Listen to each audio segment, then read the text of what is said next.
પ્રભુએ પાંડવોને અપનાવી લીધા છે. પાંડવોને ભગવાન પોતાના માને છે. પાંડવોએ વનમાં બહુ દુઃખ સહન કર્યું છે. પાંડવો સુખી ન થાય ત્યાં સુધી ભગવાનને ચેન પડે નહીં. પાંડવો યુદ્ધ ન કરે તો શ્રી કૃષ્ણ યુદ્ધ કરશે, કૌરવોનો વિનાશ થશે. હજી તારા હાથમાં બાકી છે વિદુરજી, હજી તો પાંડવોને રાજ સોંપી.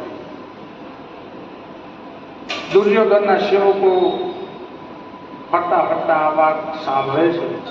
જૈન દુર્યોધનને વાત કરે છે. દુર્યોધને સાંભળ્યું, એને ક્રોધ આવ્યો છે.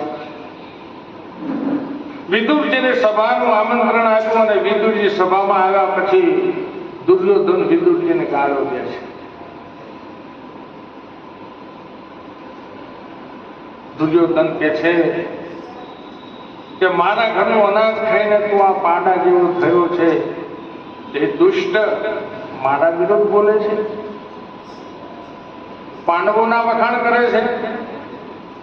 વિદુરજી દુર્યોધન બુદ્ધિપૂર્વક અપમાન કરે છે, પણ આ તો ભક્ત છે. દુર્યોધન નોકરોને આજ્ઞા કરે છે કે આને વિદુરજીને ધક્કા મારીને બહાર કાઢો. વિદુરજી વિચાર કરે કે તારા નોકરો ધક્કા મારી મને બહાર કાઢી પેલા હું જતો રહીશ. તારે પાંડવોની સાથે ઝઘડો કરવો હોય તો કરજે, પણ જીભથી કરજે. એટલો ઉપદેશ આપતા જાય છે દુર્યોધન. શસ્ત્રો લઈને યુદ્ધ કરતો નહીં. વિદુરજી સભા છોડીને બહાર આવ્યા છે. જેવા વિદુરજી બહાર નીકળ્યા એટલે દ્વારકાધીશના દર્શન થયા છે.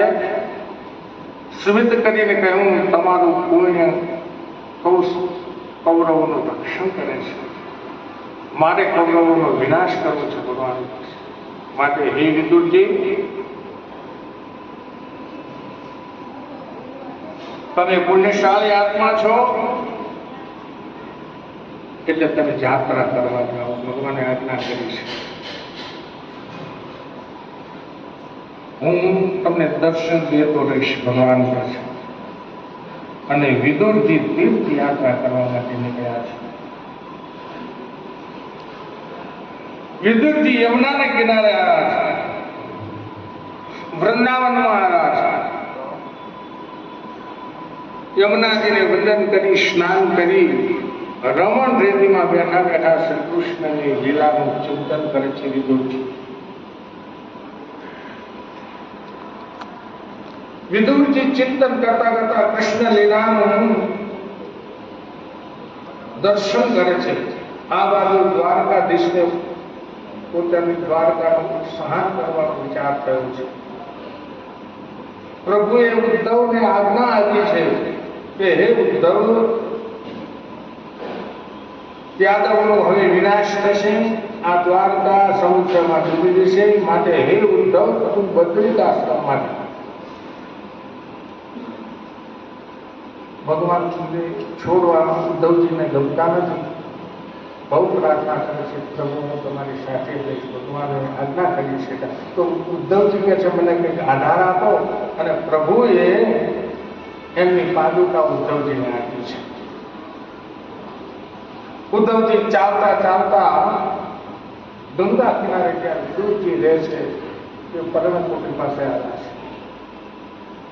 ઉદ્ધવજીની નજર પડી કે આ કોઈ મહાન વૈષ્ણવ છે. ઉદ્ધવજી પાસે ગયા છે, વિદુરજીના દર્શન થયા છે, બંને સંતો મળે છે. યમુનાના કિનારે ઉદ્ધવજી અને વિદુરજીનો સત્સંગ આખી રાત્રિ ચાલ્યો છે. આખી રાત સત્સંગ કર્યો છે, કૃષ્ણ લીલાનું ચિંતન કર્યું છે. સવારે ઉદ્ધવજી કહે છે હવે મને રજા, મારે બદ્રિકાશ્રમ જવું છે. વિદુરજી કહે છે મને તમારા સત્સંગની અંદર બહુ આનંદ આવે છે. તમને પ્રભુએ જે ઉપદેશ આપ્યો હે ઉદ્ધવજી, એ ઉપદેશ હું સાંભળવા માંગુ છું.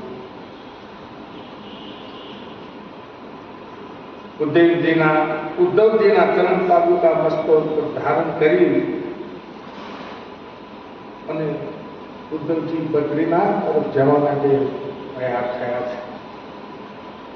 બદ્રિકાશ્રમ પાસે પાંડુકેશ્વર મહાદેવ છે. ગંગાજીના કિનારે આ ઉદ્ધવજી બેઠા છે. વિદુરજી ગંગા કિનારે મૈત્રેય ઋષિના આશ્રમમાં આવ્યા છે.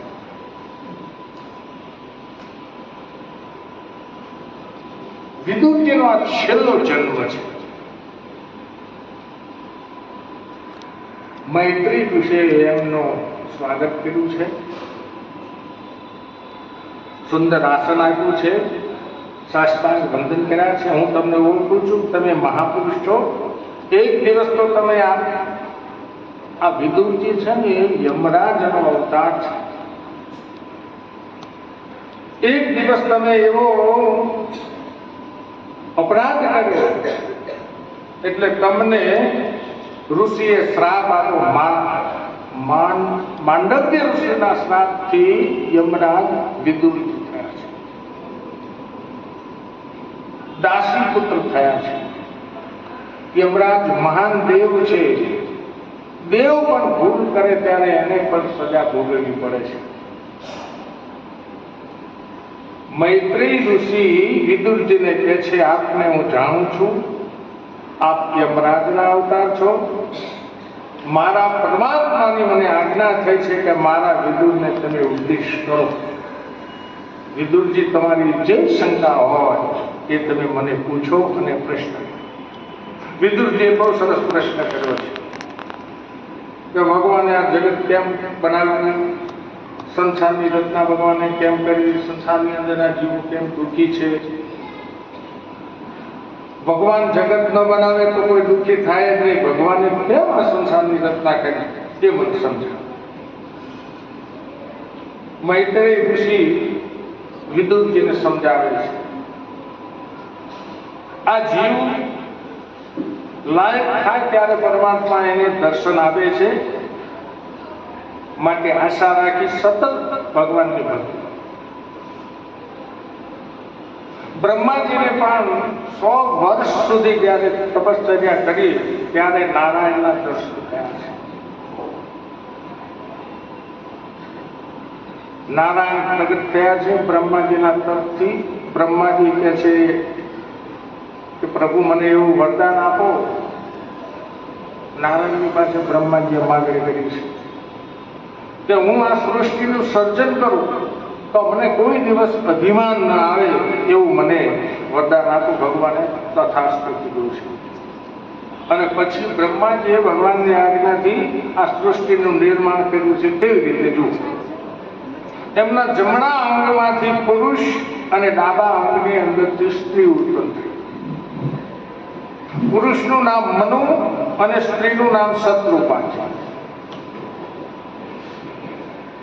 મનુ અને શત્રુપાને બ્રહ્માજીએ આજ્ઞા કરી છે કે તમે પ્રજાનું નિર્માણ કરો.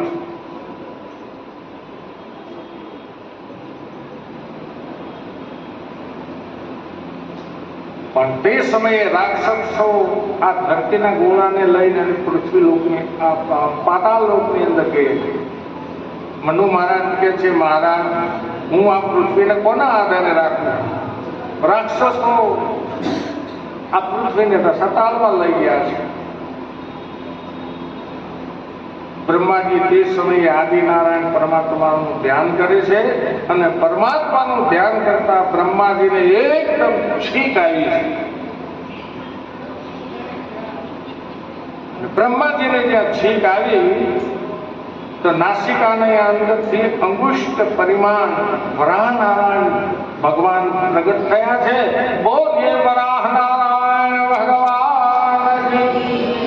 આ વરાહનારાયણ ભગવાન પ્રગટ થયા.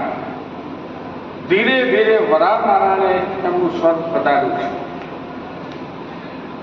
ગર્જના કરી છે, વિશાળ સ્વરૂપ ધારણ કરી રસાતાલ પાતાળમાં ગયા છે. ધરતીને બહાર લઈ આવ્યા છે. રસ્તામાં હિરણાક્ષ નામનો રાક્ષસ મળ્યો છે. તેની સાથે વરાહનારાયણનું યુદ્ધ થયું છે અને વરાહ ભગવાને હિરણાક્ષનો નાશ કર્યો છે. પૃથ્વીની સ્થાપના કરી છે. મનુ મહારાજને પૃથ્વીનું રાજ આપી અને વરાહ નારાયણ ભગવાન વૈકુંઠની અંદર ગયા છે. મૈત્રી ઋષિએ સંક્ષિપ્તની અંદર વરાહ મહારાજની કથા સંભળાવી છે. વિદુરજીને એથી સંતોષ થયો નહીં. એક અધ્યાયમાં હિરણાક્ષની પૂર્વજન્મની કથા કહી છે અને પછી 5 અધ્યાયની અંદર વરાહ મહારાજના ચરિત્રની કથા કહી છે. અગ્નિહોત્રી તપસ્વી બ્રાહ્મણ કશ્યપ ઋષિને એક વખત સાયંકાળે અગ્નિહોમ કરવાની તૈયારીમાં ઋષિ બેઠા છે. તે વખતે એમના પત્ની દીતિ ત્યાં આવ્યા છે. દીતિ કહે છે, આ કામ મને બહુ ત્રાસ આપે છે, મારી ઈચ્છા પરિપૂર્ણ કરો. ઋષિ સમજાવે છે કે તમે આ શું બોલો છો? આ સંધ્યાનો સમય છે, અત્યારે પ્રભુના નામનું સ્મરણ કરવાનો સમય છે. તમે દીવો કરો, પ્રેમથી પ્રભુનું કીર્તન કરો. પણ દીતિ માનતા નથી. કશ્યપ ઋષિ દીતિને સમજાવે છે, કામનો વિનાશ કરવા માટે લગ્ન છે. કોઈ પણ સુંદર વસ્તુ દેખાય તો મન ચંચળ થાય છે. માટે કશ્યપ ઋષિ દીતિને સમજાવીને કહે છે કે આ સમય પવિત્ર નથી. આ સમયે તારા પેટની અંદર જો ગર્ભ રહેશે ને તો એમાંથી રાક્ષસનો જન્મ થશે. સાયંકાળે ભગવાન શિવની પૂજા કરવી જોઈએ. બહુ સમજાવે છે કશ્યપ ઋષિ, પણ દીતિ માનતા નથી. કામાંત છે, મોહાંત છે અને એમને બહુ દુરાગ્રહ કર્યો છે. દુરાગ્રહને વશ કશ્યપ ઋષિ થયા છે. પાછળથી તો દીતિને બહુ પસ્તાવો થાય છે કે મેં બહુ ભૂલ કરી અને મહારાજને માન્યું નહીં. સાયંકાલે એમની ઈચ્છાની પૂર્તિથી એમને ત્યાં રાક્ષસનો જન્મ થયો છે. એની કથા વિદુરજીને મૈત્રેય ઋષિ સમજાવે છે.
જ વિડિયો માટે અમારી ચેનલને લાઈક કરો, શેર કરો, સબસ્ક્રાઇબ કરો અને બેલ આઇકન દબાવવાનું ભૂલશો નહીં. આભાર.